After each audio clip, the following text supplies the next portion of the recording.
Inflation is like an invisible tax that only one man in a million understands. Warren Buffett. You've probably heard whispers that inflation is back. But the truth is, it never left. It just went quiet until you walked into the supermarket and noticed your favorite item costs 20% more. You filled up your gas tank and watched the dollar amount rise faster than your wheels could spin. You looked at your paycheck and sighed. Because money comes slowly, but prices always run faster. Warren Buffett calls inflation an invisible tax. And the scariest part, it hits the hardest on those who don't understand it. People who keep all their money in savings accounts, people who invest in long-term bonds, people who live by the belief, just save more and I'll be fine. I used to be one of them. I believed that if I worked hard, avoided luxury and saved money in the bank, I'd be okay. But then I realized holding money isn't the same as having value. The thing I was trying to save was quietly losing value every day, and I didn't even know it. If you're watching this video and thinking, inflation, that's just macroeconomic stuff, doesn't affect me, I'm sorry, but you might be asleep on a ship heading straight into the storm. Let's rewind just 3 years. After the pandemic, the US government printed trillions of dollars to stimulate the economy. People received stimulus checks, businesses got bailouts, it all looked back to normal, but the dark side, a flood of money entered the system, without an equal increase in goods and services. The result? Inflation. Elon Musk once said, "You can't print your way to prosperity," and yet, that's precisely what's been happening. As Warren Buffett warned, most people have no idea what is coming. So, what is coming? Your money's purchasing power will shrink. Old-school investments might no longer work. Cash holders are being silently taxed. Only those who understand the new game will protect their wealth. You might feel like everything is still okay, until it's not. Because inflation is like an underwater current, quiet, unseen, but deadly. And when it hits the shore, it drags away those who weren't prepared. Here's the scary truth. The wealthy have been preparing for years. They don't hold cash. They have assets. They buy businesses, land, stocks, gold, even intangible things like brands, patents, and personal skills. And most people still believe that working hard and saving are enough. I'm not saying it's wrong. I'm saying it's not enough. Not in a financial system changing faster than ever. In this video, we'll break down why holding cash might be making you poorer, the types of assets wealthy people use to preserve wealth across generations, and most importantly, what you, an everyday person, can do to start protecting your wealth today. Because if you don't understand what's coming, you'll be the first to pay for it. Watch until the end, because I truly believe one slight shift in mindset today could save the value of your wealth for the next 10 years. Are you ready? In economics class, we're taught that inflation means a general rise in prices over time. Sounds abstract. So let me tell you a real story. In early 2020, a friend of mine in California bought a brand new Toyota Camry for about $24,000. 2 years later, the same model and specs were being sold used for nearly $30,000. Another friend of mine, a Texas plumber, started paying nearly 40% of his monthly income just to rent an apartment that before the pandemic used to cost half as much. So, what's going on? Inflation isn't theory anymore. It's eating away at your wallet daily. But here's the key. It's not that prices are rising. It's that your money is weakening. When a loaf of bread jumps from $2 to $3, most people think bread got more expensive. But the truth is, your dollars just became weaker. $1 in 2020 could buy more than $1 in 2025. And that, right there, is the core problem of inflation. Warren Buffett once said, "The US dollar has lost about 94% of its value since I was born." That means if you had stuffed $100 under your mattress 70 years ago, today money can only buy about $6 worth of goods. That's the cost of doing nothing with your cash. Why don't you feel inflation right away? because it doesn't hit like a hammer. It creeps in slowly. It's subtle. It's like gaining 2 pounds a year. Then one day, 10 years later, you stare in the mirror and ask, how did this happen? Inflation is the same. It doesn't knock on your door. It silently eats away at your purchasing power every day. Gas prices rise, but you still have to fill up. Rent goes up, but you still need a roof over your head. Food, insurance, tuition, all rising. But your income, almost flat. Even celebrities feel it, and they adapt. Even millionaires aren't immune. Take Shaquille O'Neal, former NBA superstar. He once admitted that he nearly went bankrupt, despite signing deals worth hundreds of millions, because he didn't understand how money loses value over time. Once he learned about inflation's silent destruction, he shifted his focus to real estate, businesses, and personal branding, all assets that generate cash flow and hold long-term value. Oprah Winfrey put it best. It's not about how much you make, it's about how much of it still holds value over time. That's why she invests heavily in media, education, and value-growing assets, instead of hoarding cash. Still, holding cash, you're slowly getting poorer. I know it hurts to hear, but it's the truth. If you have $10,000 sitting in a savings account earning 0.1% interest, while real inflation is at 5% per year, you're losing 4.9% of your purchasing power every year. You don't see the number going down, but you feel it. You buy less than you did last year. You stretch your paycheck more. And the worst part, most people don't even realize they're being played. So, how do you escape this trap? Step 1. Acknowledge the truth. Holding cash is no longer the safe move it used to be. Without a strategy to preserve value, it might be the riskiest move.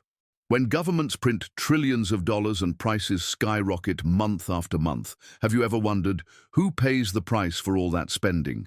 Here's a simple but uncomfortable truth. Not the rich, not the government, it's the people who hold cash. 1. Money no longer holds value. Holding cash is paying a silent tax. Warren Buffett once said, "Inflation is a form of invisible tax that only 1 in a million understands." You don't see money being deducted from your account, but if you keep $1,000 in the bank for 5 years at 0.1% interest, while inflation is 4 to 5% per year, then in 5 years, your $1,000 has only about $800 purchasing power. You lost money without even spending it. That's the trap most savers and the middle class fall into, stockpiling cash instead of converting it into income-generating, inflation-resistant assets. 2. The rich don't hold money. They hold assets. When the government rolled out stimulus packages and handed out checks, stocks soared. Real estate prices climbed. Gold and crypto hit all-time highs. But at the same time, milk, gas, food, and rent quietly surged too.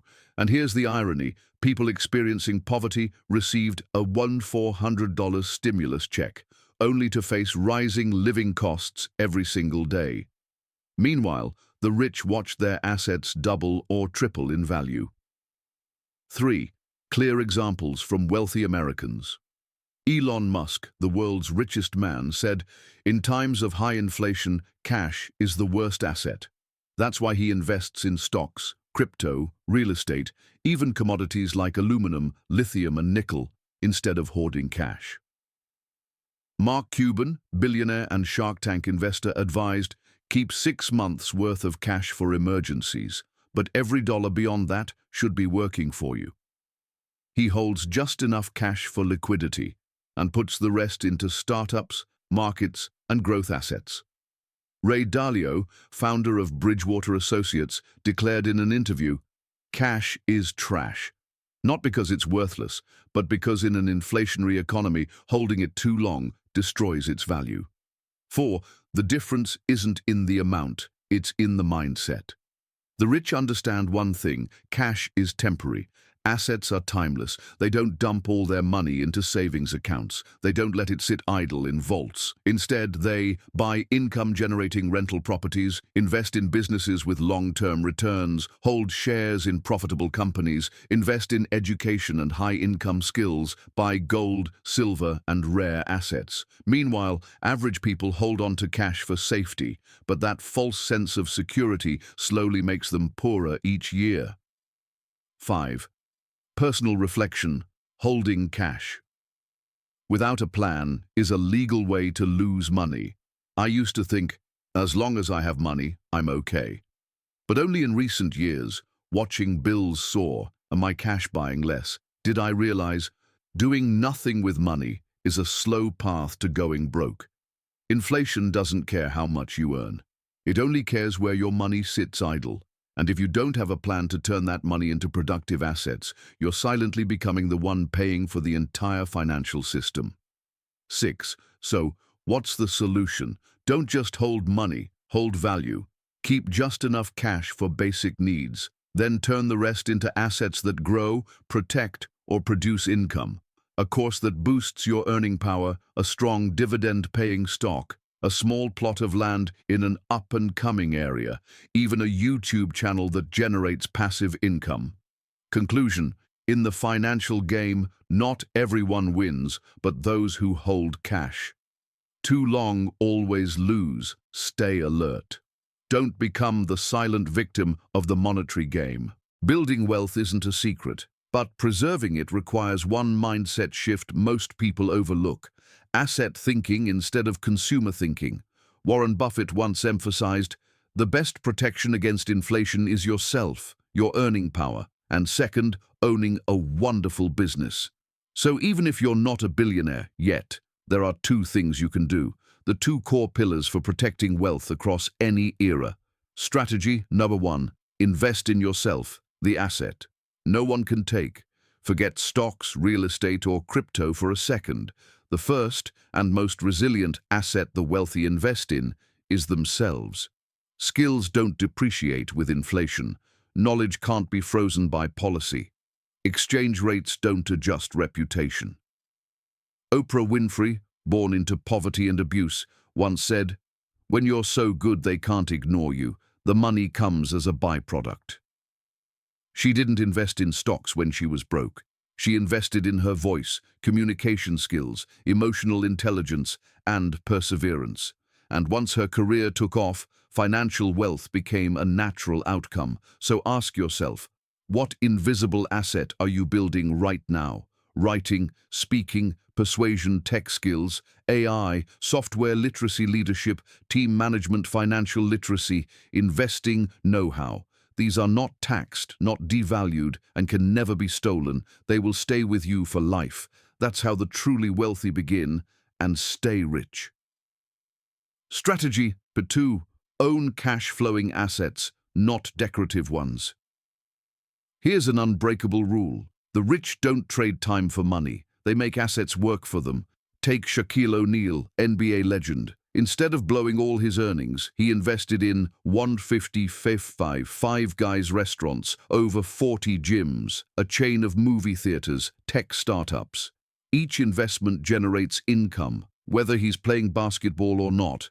Shaq is still wealthy, more than a decade after retirement. You don't need to be Shaq. You can start with a small rental unit in the suburbs, a dividend-paying stock portfolio, a YouTube channel that earns passively, an online course that pays you while you sleep. What matters isn't scale. It's steady, independent cash flow detached from your labor. Why these two strategies outperform holding cash? Your value doesn't lose worth with inflation. It rises when you keep learning. Income-generating assets carry you through crises, rather than draining you during them. And most importantly, you can start today, even on the most minor scale. Personal insight. Smart people don't hold money. They hold capability and systems. I used to believe saving hard was the key to wealth. Then I realized holding cash didn't make me richer. Investing in myself and in systems that create money did. When I upgraded my writing skills, I got freelance clients. When I launched a knowledge-sharing channel, I created a new income stream. When I learned about ETFs, my money started working on its own. You don't need a lot to start, you need the right mindset. Final thought. Sustainable wealth doesn't come from hoarding, it comes from becoming the asset. Make yourself the most profitable investment you own, and acquire things that keep generating money, even in your sleep. Because inflation is coming, so is volatility. But you won't just survive with the right assets, you'll thrive. In the world of investing, people often assume if you're smart, you'll win. But Warren Buffett, a man with both a sky-high IQ and a fortune to match, said something counterintuitive. If you're smart but undisciplined, you'll sabotage yourself. And one of the clearest examples of that, knowledgeable people who went bankrupt. The cautionary tale of long-term capital management, LTCM. One of Buffett's favorite cautionary stories is that of long-term capital management, a hedge fund that brought together two Nobel Prize winners in economics, world-class mathematicians, economists, and physicists, and hundreds of millions of dollars in their capital. They were brilliant, highly educated, experienced, yet within months, LTCM collapsed. Why? Because they went all in on a can't-fail financial model. And when the markets moved unexpectedly, everything evaporated. As Buffett put it, they risked what they had to get what they didn't need by taking risks they shouldn't have. Intelligence is useless without humility and discipline. Many investors fall into the trap of thinking, I'm smart, I understand the markets, I can't lose. And then they over-leverage, ignore risk management, dismiss warning signs, let emotion overrule logic. But here's the truth. Markets don't reward brilliance. They reward long-term discipline. Luck may win a round, but only discipline wins the game. Talent is the engine. Discipline is the steering wheel. Imagine you're driving a supercar, high IQ, Ivy League degree, sharp analysis. But without steering, that car can crash at 200 mph. Charlie Munger, Buffett's legendary partner, once said, "Plenty of smart people go broke because they lack rationality." And Buffett himself added, "I'd rather do business with someone of average intelligence and high discipline than a genius with no self-control." My lesson, I thought smart analysis was enough until I lost to my greed. I once invested in a tech stock after doing deep due diligence, strong balance sheet, high growth, favorable news coverage. I was convinced I was right, so I used margin. I thought, this stock can only go up. Then the market turned. The stock fell 40%. I had to sell at a loss and watched my capital vanish. The lesson? It wasn't a lack of knowledge, it was a lack of discipline, especially in managing risk. The rich don't play to win, they play not to lose. This is the mindset difference that defines the truly wealthy. They don't chase 10x gains in 3 months. They invest to preserve capital and survive every cycle. They're okay with slow, steady, sustainable growth. As Steve Jobs once said, smartness is knowing when to say no. Actual wealth builders are cautious. They only bet on what they deeply understand. They don't try to prove their smartness. They focus on avoiding stupid mistakes. Final thought, don't overrate intelligence and don't underrate discipline. In finance, there are 3 types of risk: market risk, risk from others, and the most significant risk, yourself. Yes, intelligence can spot opportunities. However, only habits and mindset determine whether you'll keep your wealth. So be smart, but also disciplined. Be humble, be careful, be consistent, because staying rich is more complicated than getting rich, and one slip could cost you everything. Warren Buffett once said, "Risk comes from not knowing what you're doing." That's why he constantly emphasized the circle of competence. It's not just an investment philosophy, it's a compass to survive and protect your wealth in a world of financial noise and temptation. 1. What is the circle of competence? Simply put, it's the range of knowledge and experience you understand deeply, the areas where you can analyze, predict, and act with confidence. Buffett never tried to understand everything. He openly passed on investing in Amazon and Google at the time because they were outside his circle of competence. Instead, he stuck with simple, predictable companies like Coca-Cola, Gillette, See's Candies, and insurance businesses. Why? I don't have to be an expert on everything. I need to be an expert in what I invest in. Warren Buffett. 2. The common mistake, investing, because of FOMO, not understanding. Think back to 2021, crypto, meme stocks, NFTs. Millions of people poured money into things they barely understood. They invested because they feared missing out. Others were bragging about their gains. Some expert group told them to. The result? Many lost 70–90% of their money, not because the market was bad, but because they had no idea what they were investing in. 3. Real example, Buffett and Wrigley chewing gum. When Buffett invested in Wrigley, a chewing gum company, someone asked, "Why not go for something with higher growth?" His answer was simple. He understood the product. People chew gum in good times and bad. No real competition matched. Wrigley Gum doesn't rely on tech or trends. It was a simple, sustainable, high-margin business, well within Buffett's circle of competence. 4. My mistake, stepping outside my circle and paying the price. A friend bragged about making 10x returns in DeFi, decentralized finance. I got curious, did some shallow research, and decided to test the waters. A few weeks later, the platform I used was hacked. The token I bought dropped 95%. I didn't understand the ecosystem. I didn't understand how it worked. I invested in something I couldn't explain and lost money. Predictably. That experience taught me one thing: if you don't understand it, don't invest in it. 5. How to identify your circle of competence. Ask yourself, can I explain this investment to a 10-year-old? Do I know how it makes money? Who buys it? Why will they keep buying? If the market drops 50%, do I have enough conviction to hold? If your answer is not sure, it's outside your circle. 6. You don't have to invest in everything, just the right things. Charlie Munger once said, "You don't have to swing at every pitch, just wait for the right one and swing hard." Like baseball, investing is not about how often you swing. It's about waiting for the right pitch and hitting it solid. You don't need to chase every trend. You only need to deeply understand a few things and wait for your moment.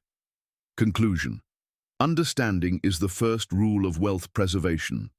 Don't invest just because it sounds good. Don't think intelligence is enough, and never put money into something you can't explain clearly.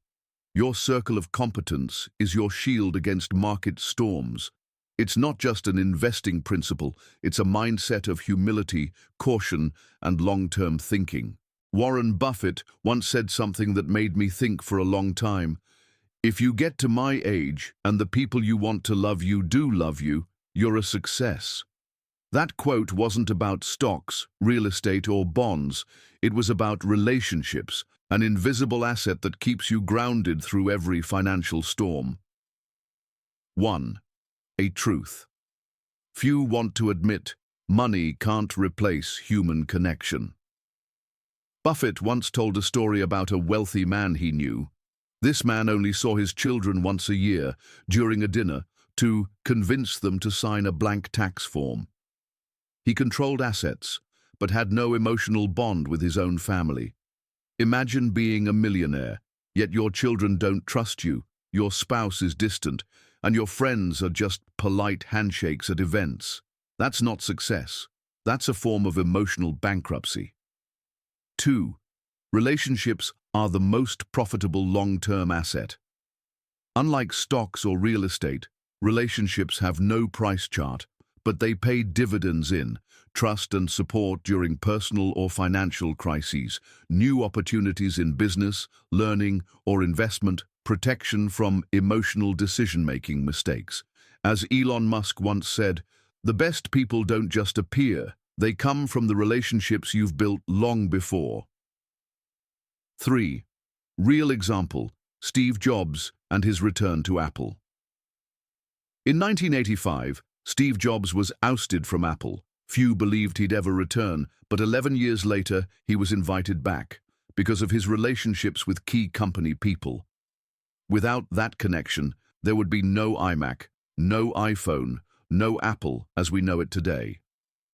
Talent is essential. However, relationships are the catalyst that brings talent to the right place.